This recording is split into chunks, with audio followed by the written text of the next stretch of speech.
Bonjour, dans cette vidéo, je vous propose de calculer l'intégrale de cette fonction définie donc entre 0 et pi sur 2 de cosinus cube de x divisé par cosinus cube plus le sinus cube. Alors, je vous rassure, ce n'est pas une fonction qui est facile à... C'est pas une intégrale qui est facile à trouver. Mais avec quelques astuces, vous allez voir comment est-ce qu'on peut arriver à trouver la solution de cette intégrale. Donc, la première chose que je veux faire, par exemple, ça, je veux noter f. Donc, ça, je pourrais l'écrire comme étant l'intégrale de 0 à pi sur 2 d'une fonction f de x fois d de x. Sachant que le f, ici, c'est cosinus cube de x divisé par cosinus cube de x plus sinus cube de x. Voilà. Donc, maintenant, quand j'arrive là, qu'est-ce que je peux faire? Alors, je peux, par exemple, poser que x est égal à pi sur 2 moins u. Voilà. Ou ça veut aussi dire que u, c'est pi sur 2 moins x. Donc, on trouve que d de u, c'est moins d de x. Donc, le i, ici, il devient quoi? C'est l'intégrale de 0 à pi sur 2 de la fonction f de x d de x qui est égale à l'intégrale de f. Donc, avec le changement de variable, on aura pi sur 2 moins u et puis moins d de u parce que d de x, c'est moins d de u. Alors, les bornes, donc quand x prend la valeur 0 ici, le u prend la valeur pi sur 2. Et quand x prend la valeur pi sur 2, lui, il prend la valeur 0. Voilà. Donc, vous voyez que ça me donne quoi? En fait, ça me donne l'intégrale. Alors, je peux le mettre ici. Alors, je vais... Donc, ça me donne l'intégrale. Ça, je peux enlever.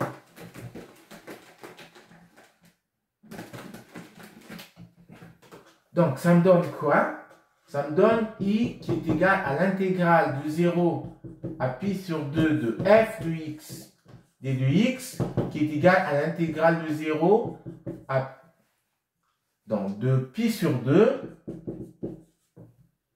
à 0. Donc je mets moins f de pi sur 2 moins u et puis d de u. Or là, vous voyez vous-même qu'on peut inverser les bornes ici. Et bien, si on inverse les bornes, le moins là, il disparaît. Ça donne donc l'intégrale de 0 à pi sur 2 de f de pi sur 2 moins u et puis d de u. Voilà. Bon, ça c'est déjà une première partie. Alors, lorsqu'on arrive ici, ce qu'on va faire, parce qu'on se rend compte que cette intégrale-là de f de x, c'est la même chose que l'intégrale de f de pi sur 2 moins u ou moins x, c'est exactement pareil. Voilà, parce que la variable d'intégration est muette. Donc, ce que je veux faire, je vais calculer f de x plus f de x moins, plus f de pi sur 2 moins x. Je vais voir ce que ça me donne. Donc, si je calcule ça, j'ai cosinus du x divisé par cosinus cube de x plus sinus cube de x plus, alors ici j'ai cosinus cube de pi sur 2 moins x divisé par cosinus cube de pi sur 2 moins x plus sinus cube de pi sur 2 moins x. Alors, ici, on voit que ça nous donne, si on utilise les formules de trigonométrie, donc on sait que cosinus de A moins B, c'est cosinus de A, cosinus de B, plus sinus de A, sinus de B. Et puis, sinus de A moins B, c'est sinus de A, cosinus de B, moins sinus de B, cosinus de A. Donc, si j'utilise ces deux propriétés ici, alors, qu'est-ce que j'obtiens? Donc, mon f de x plus f de pi demi moins x, ça me donnera quoi? Donc, cosinus cube de x sur cosinus cube de x plus sinus cube de x plus... Alors, maintenant, on arrive ici. Donc, là, j'aurai cosinus, cosinus. Vous voyez que ça s'annule, puisque le cosinus de pi sur 2, c'est égal à 0. Et il nous reste sinus. Donc, ça fera sinus cube de x, puisque sinus de pi demi, c'est égal à 1. Et en bas, ici, donc, on aura sinus cube de x. Et là, on a quoi? Ça nous fait sinus, cosinus, c'est bon.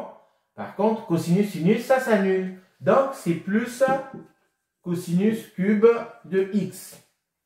Donc, si on additionne ça, vous voyez que en additionnant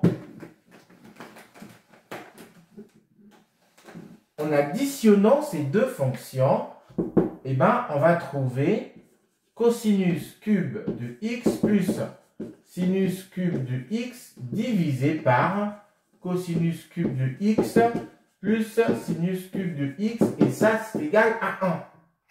Voilà.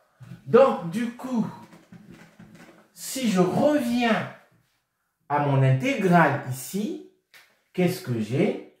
Alors, donc si j'intègre ici, j'aurai l'intégrale de 0 à pi sur 2 de f de x et de x plus l'intégrale de 0 à pi sur 2 de f de pi demi moins x d de x est égal à quoi? Eh bien, à l'intégrale de 0 à pi demi de 1 fois d de x. Et ça me donne pi sur 2.